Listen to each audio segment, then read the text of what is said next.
चैत मास के कृष्ण पक्ष की पाप मोचनी एकादशी माता की कथा बोल रही हूँ। आपने अच्छी लगे तो लाइक और सब्सक्राइब जरूर कर जो।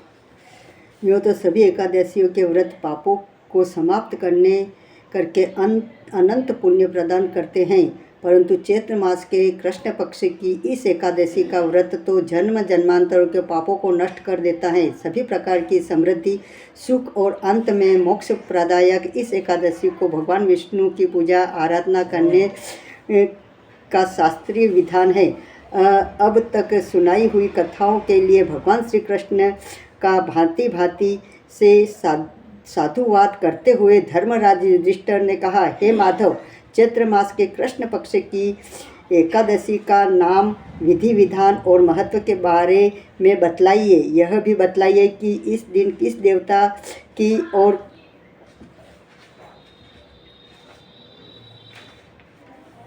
किस प्रकार पूजा की जाती है। तब भगवान श्री कृष्ण ने कहा, हे राजन, सभी पापों को नष्ट करने वाली इस एकादशी का नाम पाप मोचनीय है। इस दिन भगवान विष्णु की पूजा करने का शास्त्रीय विधान है। आपके जो प्रश्न मुझसे पूछा है वही प्रश्न एक दिन महाराज माधवता ने लोमेश ऋषि से पूछा था। तब लोमेश ऋषि ने उन्हें जो कथा सुनाई थी वही मैं तुमसे कहता हूँ, ध्यानपूर्वक सुनो।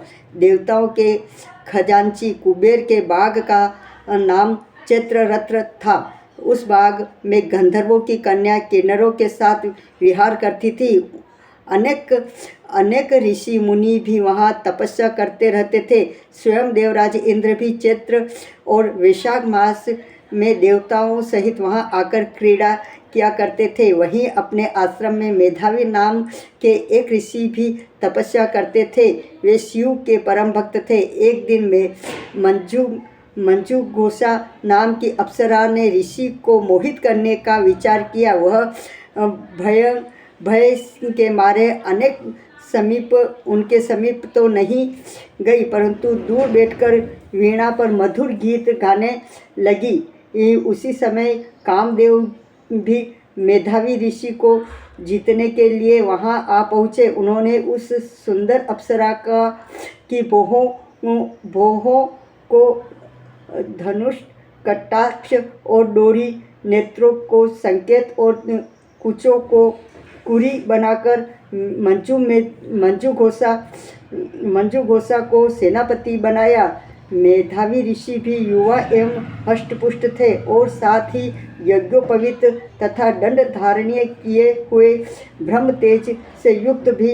मंजू घोषा ऐसे सुंदर ऋषि को देखकर उनकी सुंदरता पर मुग्ध हो गई और अपने गीत, चूड़ियों और नपुरों की झनकार तथा नृत्य और हाव भाव दिखाकर मुनि को रिझाने लगी।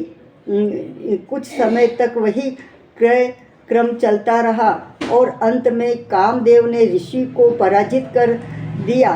फलस्वरूप ऋषि मंजू घोषा के साथ रमण करने लगे और काम के इतने वंशीभूत हुए कि उन्हें दिन तथा रात्रि का कुछ भी विचार नहीं रहा। इस प्रकार बहुत दिन बीतने पर एक दिन मंजू घोषा बोली, हे मुनि, मुझे बहुत दिन समय हो गया है, अब स्वर्ग जाने की आज्ञा दीजिए। तब मुनि बोले, आज इसी संध्या को आई हो, प्रातःकाल होने तक चली जाना। मुनि के यह वचन सुनकर अप्सरा कुछ समय तक और रुकी रही।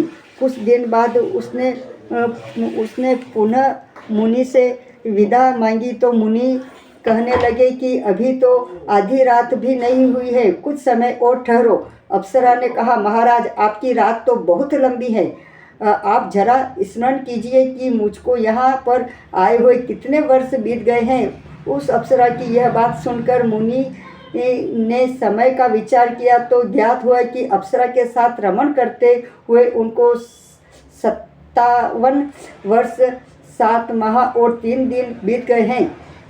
यह ज्ञान होते ही वह अप्सरा अनेकों काल के समान प्रतीत होने लगी। मुनि अत्यंत क्रोधित हुए और उनकी लाल आँखों से ज्वाला उत्पन्न होने लगी। वे बोले, मेरी कठिन परिश्रम से की गई तपस्या को तूने नष्ट कर दिया। तू महापापिनी और दुराचारिणी है। तुझे धिक्कार है, तूने मेरे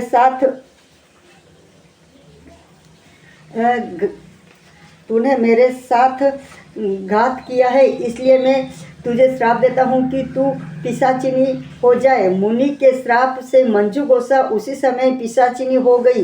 वह भयभीत होकर मुनि से प्रार्थना करने लगी, हे महाराज, इस श्राप का किस प्रकार से निवारण कीजिए। अप्सरा के दीन वचन सुनकर मुनि बोले, अरे दुष्ट, यद्यपि तूने मेरा बहुत अनिष्ट किया है, परंतु फिर भी मैं तुझे श्राप से मुक्त होने का उपाय बतलाता हूँ। चैत्र मास के कृष्ण पक्ष की एकादशी का नाम पाप मोचनीय एकादशी है और वह सब प्रकार के पापों को नाश करने वाली है। उसका व्रत करने से पिशाचन योनि से तेरी मुक्ति हो जाएगी। ऐसा कहकर मेधावी ऋषि अपने पितावच्य ऋषि के आश्रम में चल पड़े। मेधावी को देखकर च्वयन ऋषि कहने लगे, और पुत्र, तूने ऐसा क्या अनर्थ किया जिससे तेरा सारा पुण्य क्षीण या नष्ट हो गया है। तब मेधावी ने कहा, हे पिताजी, मैंने एक अप्सरा के साथ रमण करके घोर पाप किया है। अब आप इस पाप से छुटकारा पाने का उपाय बतलाइए। तब च्वयन ऋषि बोले, हे पुत्र, चैत्र मास के कृष्ण पक्ष की पाप मोचनीय एकादशी का व्रत करने से सब पापों को नष्ट हो जाते हैं, इसलिए तुम उस व्रत को करो। पिता की आज्ञा पाकर मेधावी ऋषि ने विधि पूर्वक इस व्रत को किया, जिससे उसके सारे पाप नष्ट हो गए। उधर मंजू गोसा भी व्रत के प्रभाव से पिशाचन योनि से मुक्ति पाकर दिव्य रूप साधन धारण करके स्वर्गलोक को चली गई।